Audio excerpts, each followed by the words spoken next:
Well, hello there, and welcome to my little arty corner of the internet. It has literally just gone midday on Monday. I have been busy this morning sorting out the last template, or possibly the last template for Adorable Dogs. I may try to do another one. I've got, I like to give some variation. So I've done over the number required, so that's fine. And I need a break from it. And my break is this: pattern explorations, playing around with things just for fun. So thank you for joining me. If you are returning or here for the first time, either way, you are most welcome. And thank you to everybody who's left lovely comments. I'm sorry I can't remember names, and I know I've got a couple of comments to respond to as I'm recording this video. That is something that I will need to do. Let me have a look. And I'll get round to it. I've got a number of things I need to do once I've done this. Not least of which is to send a blood sample off for the virus watch survey that I take part in. It's to look for antibodies for COVID. So I've been doing it for a while. So yeah, for quite a while. For over 6 months. Yeah, longer than that. It's got to have been about the best part of a year actually. And it all helps with knowledge that people have about what's going on. Anyway, to brighter things. So hopefully all the sketches are done, and there are a number of templates I can get to inking in before the others are I suppose approved. Well, they're reviewed and suggestions are made, and then I can make alterations then as I ink those in. I've got a couple of weeks to do all of this. It's doable. It's sort of like it's 2 or 3 templates a day. That's not a problem. The hard work is actually getting all of the sketches done in the first place. That makes that can be the most difficult thing for me. But once those sketches are done, the inking in process is really quite quick, because it's just it is essentially just inking in those lines. There's no minor alterations made and corrections of things that I've noticed that are wrong, but it's really quick and easy to do, especially as I do it digitally. And the digital brushes I use, just in case you're interested, I set up so they don't have a perfectly straight line on them. Just, the line isn't perfect. It's got a feathery edge, I suppose, so that it looks more like it's been drawn with a pen. The digital drawing means that things are a bit more perfectly drawn, perhaps, than it would be with pen on paper, but it makes corrections or anything else that needs to be done once they're inked in so much easier. I mean, I can ink them in on paper, but if I make a mistake, I then have to either edit it digitally or use something white, or I have to start all over again. So digital makes life a lot easier, I do have to say. Okie dokes. So this one is my first one, and I've added sort of almost like arrowheads on the top there, which is something I've never done. So I don't know where that came from, but go with it. These are shapes I've said before I absolutely love, that appear so much in all of my work. They really do. These and spirals, I think, are the most common, and perhaps flowers, leaves, arches, curvy things, patterns. Yeah. Semicircles are quite good fun. Okay, what can I do now? I did have an idea here and I can't remember what it was. I know.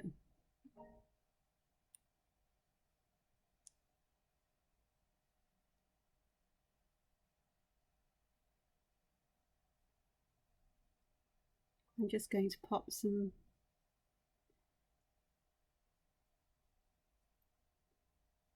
circles into these motifs, into this area, just to give that little bit of a difference. I'm making a pig's ear there, but it's fine. That'll vanish into the cacophony of designs, I'm sure. Okay, let's do this. All right. Oh, God. To think after working so long on the computer drawing that I'd actually have a bit more control over my pen. Obviously not. It's when you start seeing me trying to pinch things in and spread them out with my fingers, you know I've spent far too long working digitally. That actually happened to me.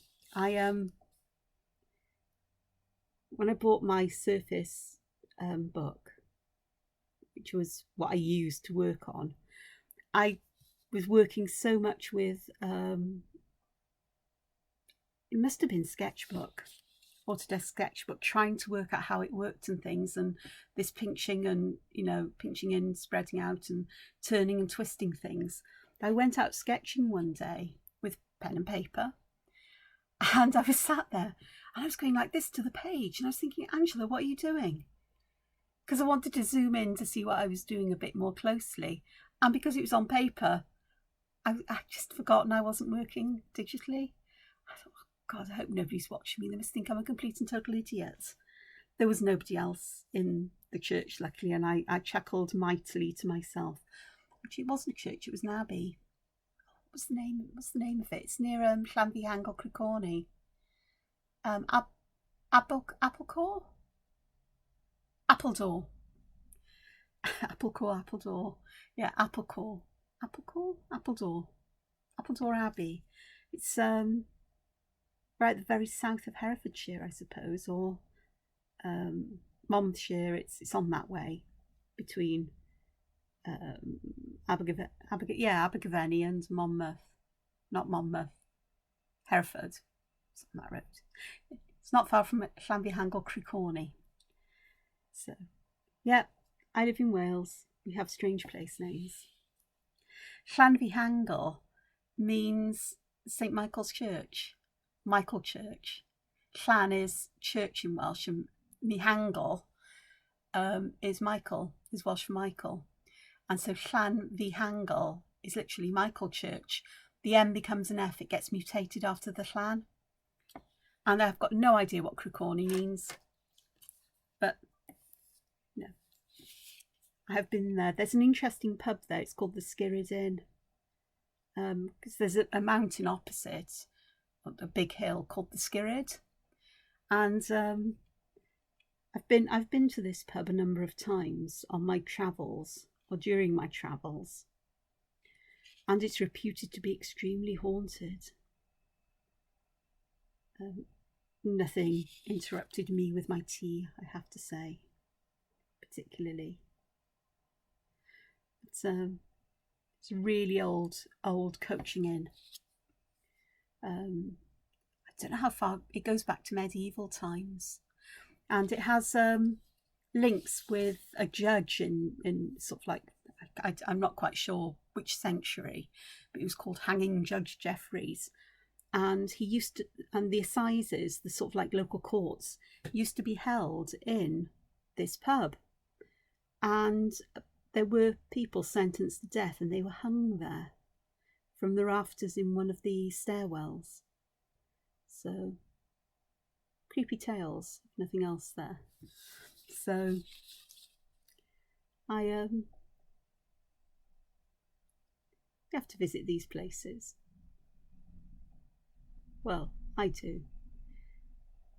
The first time I went there was because I was desperate for a visit to the toilet, I'd had plenty of tea at Llantony Priory, and it was a long drive back, and I couldn't wait until I got into Abergavenny. That's if I could manage to find a public toilet. So I stopped at the pub, ordered some tea, and made use of their facilities while the tea was being brewed. And it was a very nice pot of tea as well, I do have to say. I think I had a second one afterwards. And that was a lovely day of sketching at Llantony Priory.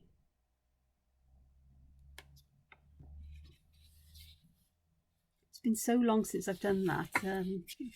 The situation in the world has made it quite difficult in many ways. And more than anything, I think I've got out the habit of going to places, and I don't know whether they're actually open because of all the restrictions that are still in place. And it can be a long way to go to discover that you actually can't go there and do these things. So, and it's now coming into the cold season here, where autumn has suddenly seems to be over. The leaves have mostly been denuded of the leaves. The trees have mostly been denuded of their autumn finery after Storm Arwen at the weekend.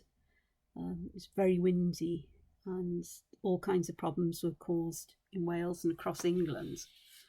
I actually didn't notice it. I think it's because I think the wind must have been blowing in a direction where my house was shielded by other houses. But you know, I did go out yesterday. I had to go to a supermarket, much that I didn't want to, but I needed some things, and so I braved it. And on the way, so few leaves on the trees on the leaves. Plenty of trees on the leaves, because the leaves are all on the ground or have been blown around. So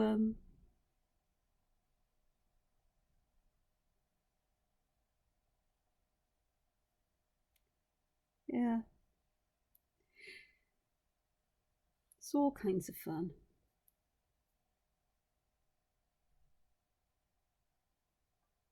So I thought, while I sort myself out, and or before I sort myself out to pop out and take this blood sample, I'd get this video done and uploading while I do everything else. Makes sense to me anyway. Might not make sense to anybody else, but it does to me. That's quite interesting here, because oh God, Angela, what? How to make a total pig's ear of that one. But it's okay, it'll do. Now then, I am going to pop some lines underneath here, because I wasn't quite sure what else I could do with this one. Yeah, I was sort of thinking artistically as I was wittering on there about stuff. Okay, so there's a few more. 1, 2, 3, 4 already.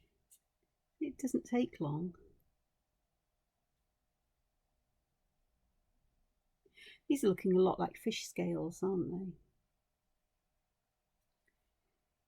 I'm sure there must be a tangle pattern that is based on this kind of overlapping arches, you know, things that end up looking like fish scales, but I've got no idea what it could possibly be called.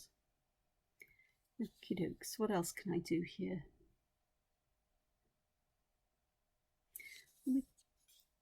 It's the case of, it could be, we could create bigger sections that I could then fill with patterns. And I do like to double up these lines if I'm going to do that.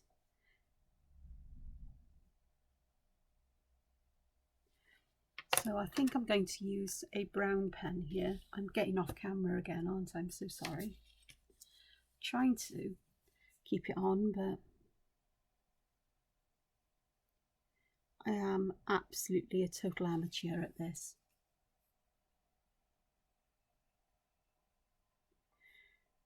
So I'm going to fill alternate sections here with Shattuck because it's one of my favourite designs to use as a fill. I'm using a brown pen for this because I've got it to hand.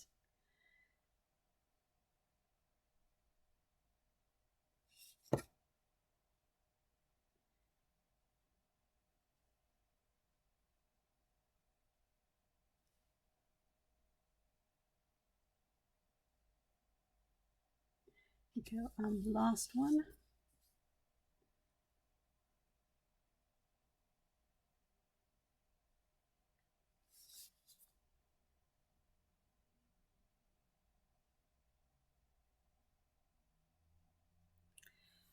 So that adds just using a bit of colour just completely adds a whole different kind of feel to this.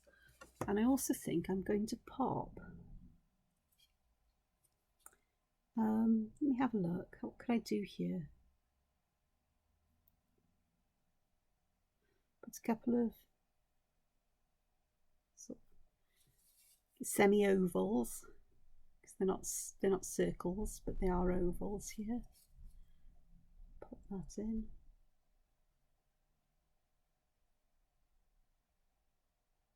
So I'm adding something that's quite structural here, I suppose. Alright, I am going to make lines thicker here because I want to give some shadow. If I put it this way up, then I nearly always thicken lines where I want the shadow to be, and it's always the lines that face towards the bottom and towards the left.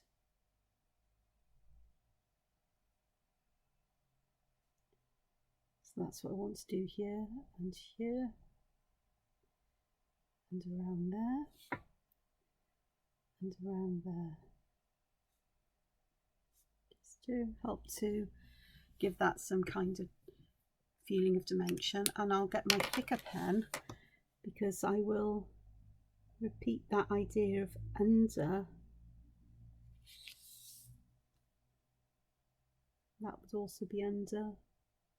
Just a little bit there.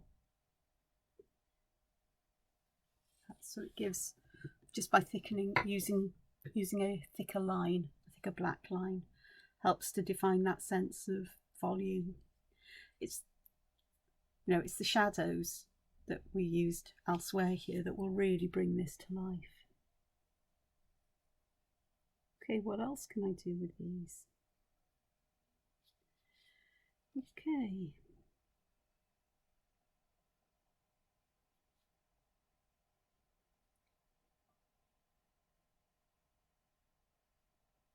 Going to pack some circles into this bottom area for a bit of variety rather than just plain black. Simple lines. Yeah, and if they do get naturally smaller towards the point, so it tends to give that feeling that this is disappearing, sort of. Okay, what else can I do here? Thinking hard now. Okay, what I'm going to do is I'm going to use my finer pen to split this area up, and I think I can split it into 3 sections. It's very tiny over here, but that's fine because I've got a tiny pen. And then I'm going to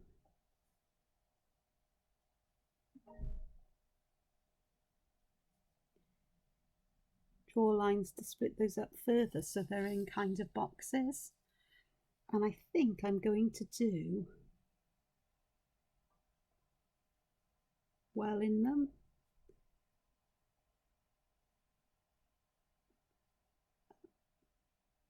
I'll show you on a bigger scale in a moment.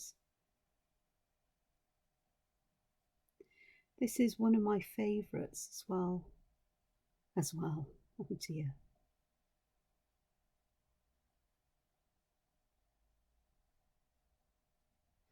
Okay, so if I take this one, I put a dot in the middle, and I will zoom in for you, hopefully.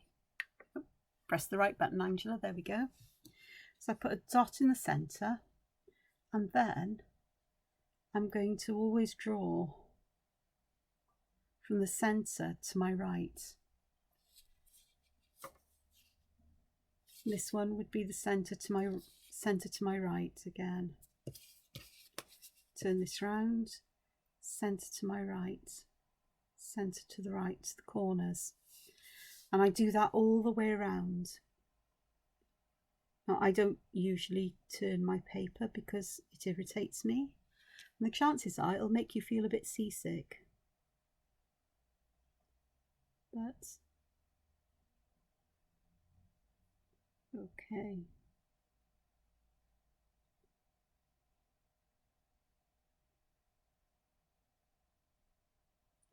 I'd normally use a much bigger circle in the middle, because these are so tiny. It really isn't easy.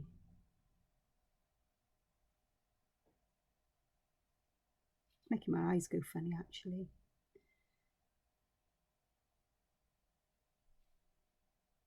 That's essentially because I'm overdue. Well, I'm due an appointment. The opticians, I've got one for a couple of weeks' time, which is great.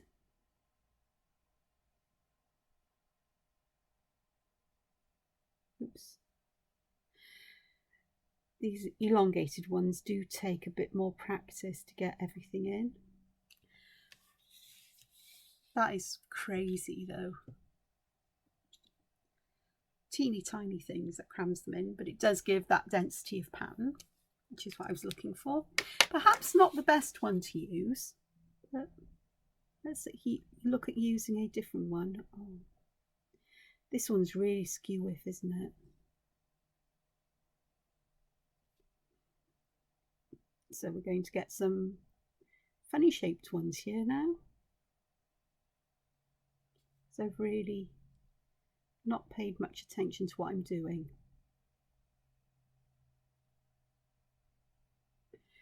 But that's okay because it's an alternative and it's not really an accident. But what I'm going to do with this one, I think, is going to put some flower petals in here, turn this into a more of floral design. It's quite nice to put flowers within borders like this. Well, I think so. They end up looking a bit like buttons, I suppose. I do rather like buttons.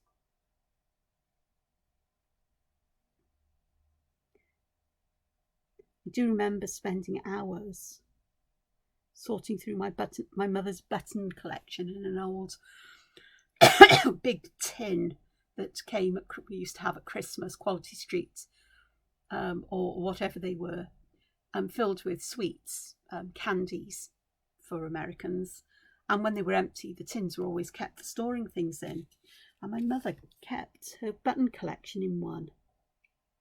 And back in the day, people would, when clothes were too worn to be repaired anymore, before disposing of them, you'd take the buttons off and save them. And you'd also put the spare buttons that would come with the garment in this pot, so you knew where they would be, so that if you lost a button, you could always find another, or at least one that would fit in, even if you didn't have any spares.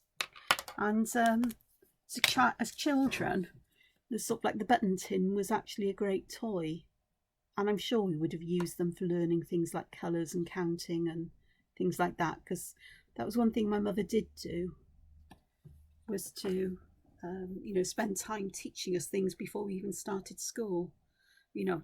I started school knowing my full name, how to spell it, address. I could count up to I don't know how many. I knew the alphabet. I could write letters and all sorts. Yeah. But then we started school at 5 when I was little, and going back to the dark ages, of course. Okie dokes. Let's try something else here. I'm just going to split this one into 4 sections, and I am going to draw little chevron shapes, and I'll do the same next door. like this. And I think I'll put one there because that is a big space and we'd have one there. So that's determined which one I'm going to colour in black. And then it's a matter of colouring each of the others in. I know this is a Zentangle pattern called Jonquil. So that will work.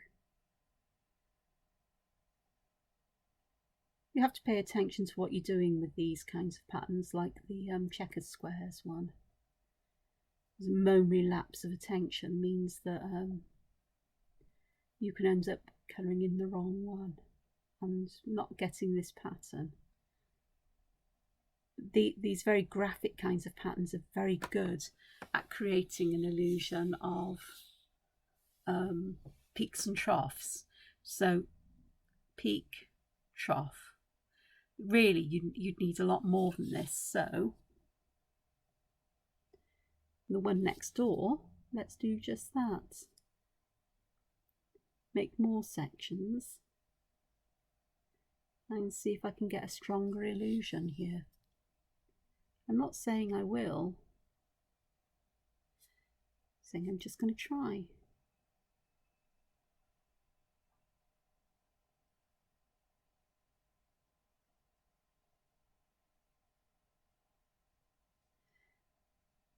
Because that's all you can do really.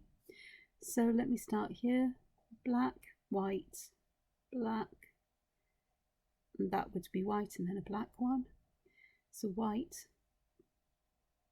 put it in, blank, fill in.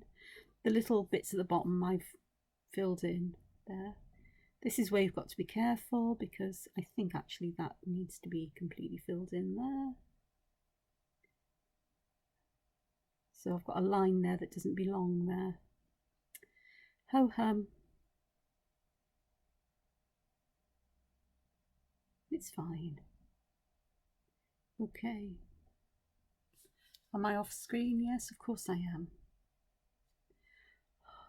It's another one of those days.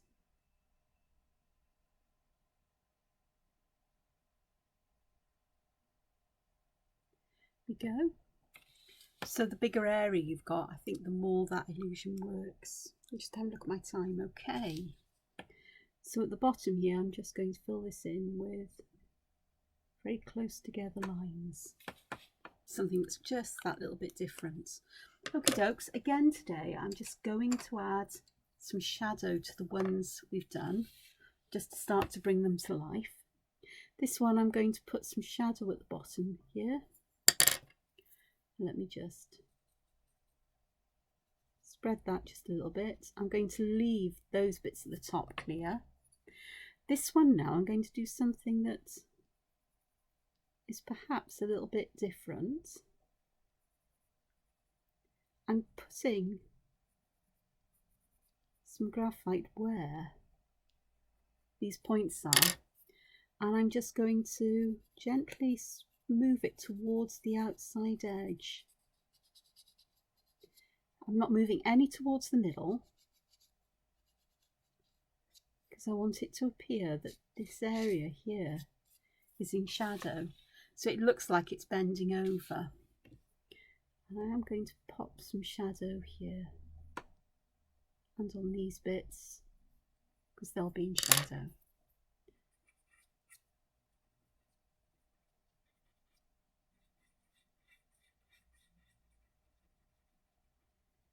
That I think could possibly work quite nicely there. I think so. Yep, I can see it just about. Let's take my glasses off. Now then, with this one, I'm going to put shadow inside these, but at the top of them. I'm just going to soften it out just that little bit. I think it'd be better. I think you may have missed some of these. I've only done this one, so I've put some shadow there, nothing at the top, a little bit on the edge here and here, some shadowing there, and then I drew the graphite between the points of these, and then Just took time to spread the graphite out towards the edge, but not completely. And some shadow here. I want to keep this very clean, as if there's a sudden drop down here. This one, the only place I've put shadow at the moment is I've put some little bits of graphite on the right at the very top of these little circles here, and in some of them I've moved the graphite down perhaps a little more than I would like. So bear in mind I'm trying to keep some highlights here, so a little eraser is always useful. Some shadows there, shadows there, shadow there, shadow there. And then for these, I'm going to put some shadow underneath them and to the side. So underneath and to the left is my kind of ruling, or the rule I follow here. And let's see how that works.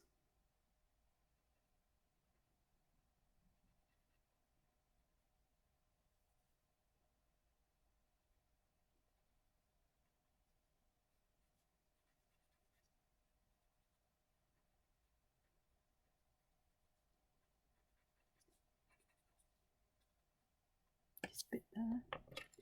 And I do want to put some underneath here as well.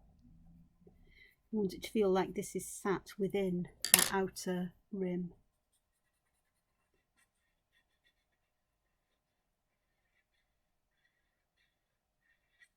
I just had a Star Wars moment. Camino is beyond the outer rim, I think, or at the edge of the outer rim. There. Put some shadow in there. Put some shadow underneath these, and perhaps just a little bit on these ones here. So let's have a look.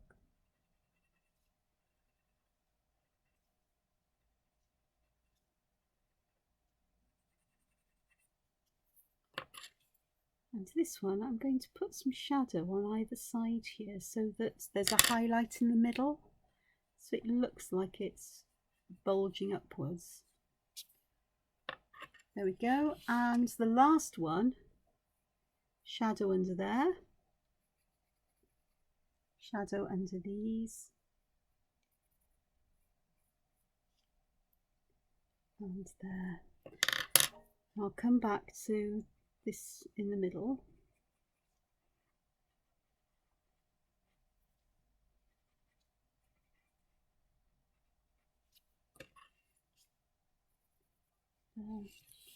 And then I'm just going to see if I can just put a tiny amount and keep a tiny, well, thin, as thin as I can get it on either side.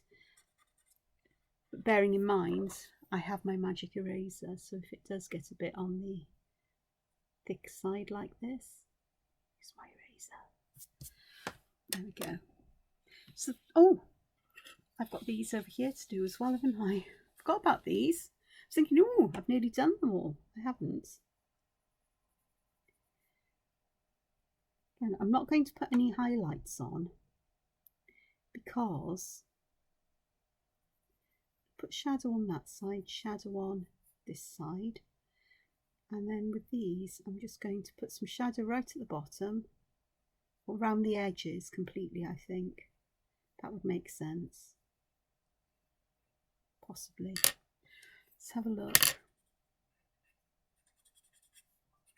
Do that, that there.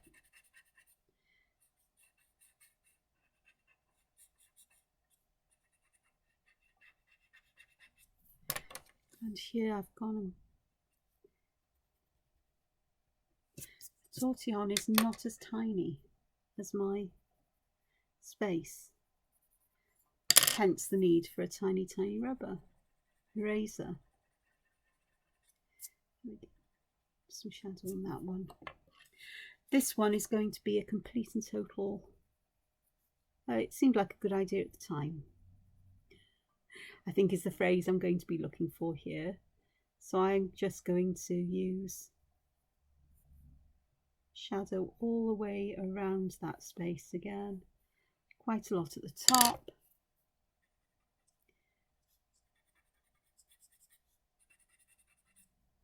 And just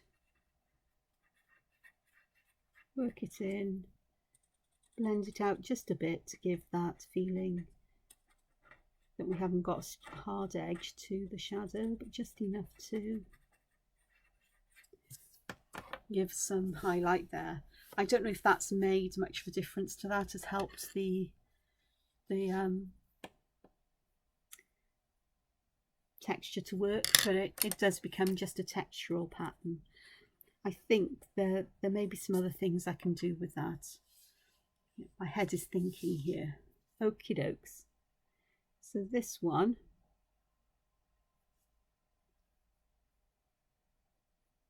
let's get these done first. Put a shadow on there, and there, and there. And what am I going to do with these? I think I'm going to put some graphite lines up and just gently soften them. I think that would work quite nicely, as if there's like little folds there in the petals. That's okay. Okay, these ones, I want to put shadow there, but not here because that's a peak, but shadow here and here, because that would be, I'm designating those as my valleys. So you put shadow in the valleys and you leave the peaks nice and bright. Again here, I think I want this one, I'm going to do this one as a valley because I want to disguise that mistake here that I made. So this line's a valley, this one's a peak, so I'm not doing anything here. This one's a valley as well, and that's a peak. So valley, peak, and valley. And I'm putting graphite to either side of the valley line. That's funny. The train services that we have here in Wales, well, in my area, they used to be called valley lines. The valley lines. So here's me gone to trains now. I do have a bit of a thing for steam locomotives. I had the privilege a number of years ago, quite a number of years ago now, to actually drive a locomotive. It was lovely. It was bonfire night, November the 5th in the UK, and there were fireworks going off. So yeah, I was offered the opportunity right at the end of the service that day. It was a members only day at this particular railway. I wasn't a member, and neither was the person I was there with. But they said, you know, if you're going to be around at the end of the day, come and have a cab ride. Okay, great, fab. Of course, anytime, any chance to get in the cab of the steam locomotive, it's amazing. And got in. They said, my friend said, they said to him, oh, you can drive her down then. All right then. So he drove the engine all the way down to the end of the line. And they said, right, you can drive her back up. I said, what? Can't do that? No. And I did with, you know, I was told what to do. And it was the most amazing kind of experience ever. There were fireworks going off. You could see sparks coming out of the chimney of the locomotive. You smell the coal fire and the oil, hot oil and steam. And it was absolutely amazing. And the weirdest thing, because you're driving this, but you don't steer. That's what the rails do. And you just hope everybody sets the points correctly for you, which they had. It was absolutely amazing. Absolutely fantastic. And my friend called me all kinds of horrible names because apparently the way they drove was downhill, so it was brakes all the way. I drove uphill, so I had to get to what they call second valve, which is basically a higher gear. So you have more power and more oomph, and it was absolutely amazing. So yeah, I had a great time. So there we are. I've whittled on. It's like story time or what? God blimey. It's been ages. It's been over 8 years since I was last on a steam locomotive, and that was as a passenger on the train. and it was fantastic. It always is.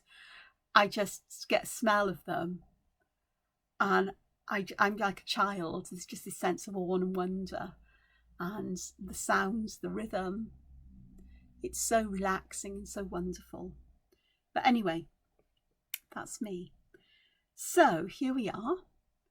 A few more added today. Some more successfully than others, perhaps. No colour yet, but I'm bound to add more to these tomorrow, maybe later today if I once I've finished everything I need to do, my errands, and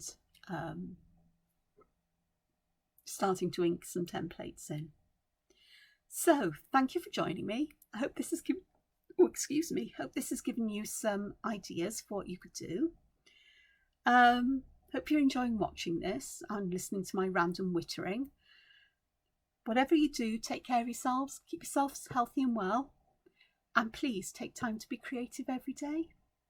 And I'll see you again soon. Probably tomorrow, but we'll see how it goes. It's template inking in time, so priorities. So take care of yourselves now, and thank you once again for liking, watching and joining me. Bye-bye for now. Bye.